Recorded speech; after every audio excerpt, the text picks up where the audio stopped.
Well, when I started the National Christian Foundation of Alabama in 2008, I got a call from a guy named Don Ankenbrandt. Said that he knew my brother John and heard that I was starting a local foundation and wanted to see if he could come see me about it, because he had been interested in starting one for several years. And so that's how I met Don. It's been a great friendship, and he had told me about his involvement with Halftime, and I'd read Bob Buford's book on Halftime.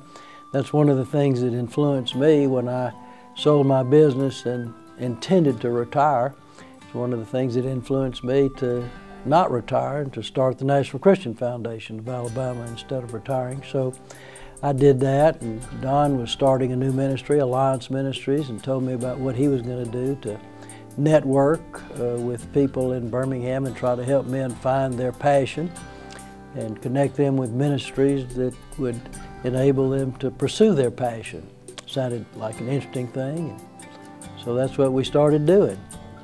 Well, I have been in a number of meetings with Don as we have tried to recruit people to get involved with the National Christian Foundation and recruit people to get involved in different ministries in Birmingham. And we found out that one of the ways we could really impact the community on generosity was to network with Kingdom Advisors and with Generous Giving and with Halftime and with Crown Ministries. And so we felt like we needed a staff person here on the ground for Crown Ministries, and Don found somebody that was in Halftime, a young lady that was very talented, and brought her to see me, and so we raised the money and hired her to start a Crown Ministries office here in Birmingham, and that's been very, very helpful. She's done a great job, so Don and I worked together on that.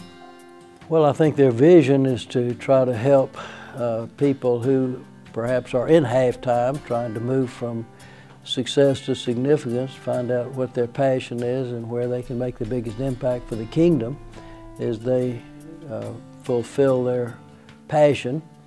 And so that's what he tries to do. He networks with people, and he's put together a number of different initiatives in Birmingham to help people find where they can serve the Lord the best, and just done a great job with that. That's his heartbeat, and he works about 80 hours a week at that. Well, I think what it's done is it's gotten people involved in ministry that just weren't involved before. They were interested in it and had a passion for it, but so busy with their business that they just didn't have time to do anything. And so as he's gotten them involved with their passion and then connected them with other people that encouraged them and challenged them, that's what he's done with me. He's challenged me to be more involved and more evangelistic and more of a disciple maker. I feel like that's what I do with the National Christian Foundation. I thought when I started it that my main purpose was to raise money for the kingdom. But as I've gotten involved, I realized, no, my main purpose is to disciple young men in stewardship. Well, I think discipleship is just trying to, first of all, set an example, and then secondly, challenge people to be more in the Word, to be more committed to the Lord, to be more intentional about their Christian faith. I heard one day the difference in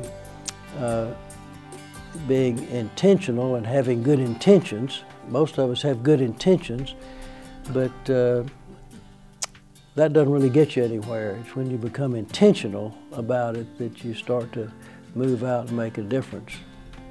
Well, I think the main thing they can do is just get involved and come into one of the meetings and networking with Don and trying to find out what other people are doing in the community and see where their passion is. They can take the 210 project test to try to get a better idea of what their gifts are and what their interests are. That's the first thing they can do. But then beyond that, as they network with other people who have a similar passion, they can get in prayer groups and pray about whatever their passion is. And then obviously all these ministries need financial support. They need the resources. And one of the resources is finances, the other resources is manpower. And I'm more impressed with somebody who's willing to give his time than somebody who's willing to give his money. I do what I do because the Lord's been so good to me, and I can't believe how He's blessed me through the years. In fact, I've told people I can't believe at my age the Lord has given me the opportunity to do something as exciting as this work with the National Christian Foundation, instead of sitting around and going fishing and playing golf and playing tennis. In 2010, we'd been up and going for a year and a half to 2 years, and I felt like I needed to set some sort of goal for the foundation because I'm kind of goal-oriented in my business career. And the Lord just kept impressing upon my heart that we should set a goal of $50 million in grants over a 5-year period. We were granting out a little over $6 million at the time a year, so that was a big stretch. But I couldn't get that off my mind, and I began to pray about, well, how am I going to do that? And I felt like, well, maybe if I could recruit 30 giving champions to help me do that, and challenge each one of them to commit to a personal goal of $1 million in grants through their own personal giving, or better, by recruiting some of their friends to join up with the foundation and open funds with us. If each one of them would accept a goal of $1 million, that'd be $30 million, and I felt like I could get the other 20. And so I started meeting with guys 2 and 3 at a time, having lunch and explaining what I wanted to do and the goal, asking them if they would commit to meet with me once a quarter to get an update on where we were, to challenge one another and that they would just be referring their friends to open up funds with us. Don was one of the 30 guys that signed up with me to do that. And a giving champion is defined as a generous giver who wants to use his influence and his affluence to encourage others in generosity. So that's what we started, and we started that in 2011. So it was 11, 12, 13, 14, and 15. We had that goal of 50 million.